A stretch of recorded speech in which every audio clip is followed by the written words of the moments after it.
Nagsisiw na naman yung isang manok ng mga kalods. Wala yung sisiw niya. Yung ano to 26 yung sisiw. Ayan.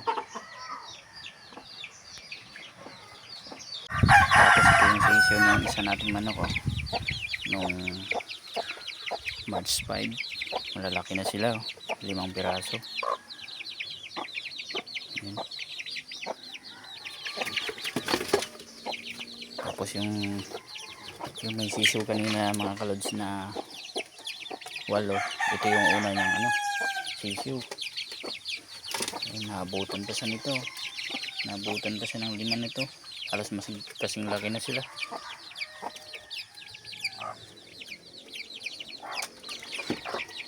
Pinaparami natin ito mga kalods, dumami. Ganda nito. Labas na. Yun na. Ito nga pala mga kalods, yung gamit kong vitamin Pro. Yung ginagamit ko para painom sa kanila para mas tumibay yung kanilang mga katawan.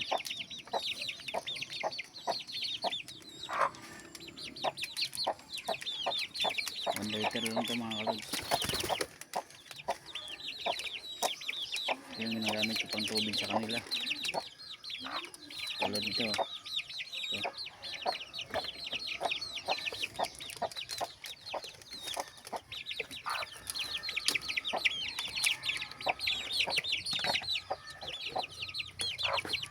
Natin.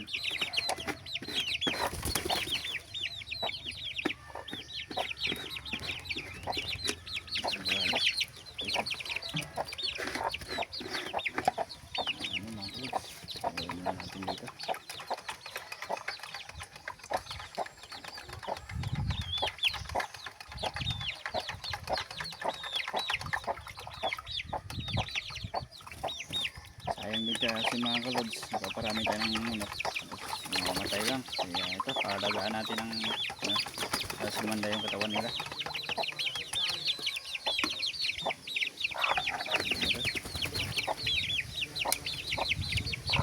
Ayan mga kalods, oo sila. Yung ganda na ng katawan.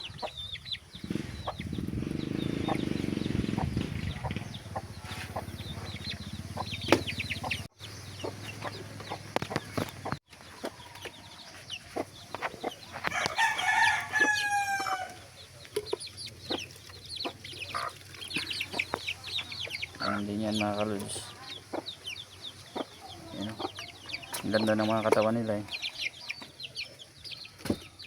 lalakas. Sobrang init kasi ng panahon niya mga kalods. So wow na mga alaga natin. Ito yung mga kalods lang din natin para makainom din yung mga alaga nating manok. Ayan, hindi pa masyadong maano sa tao kasi di sanay mga kalods. Kaya ayan, para sila. Ayan na natin sila dito para makainom. Hindi sila sanay sa ilang araw masasanay din sa tao.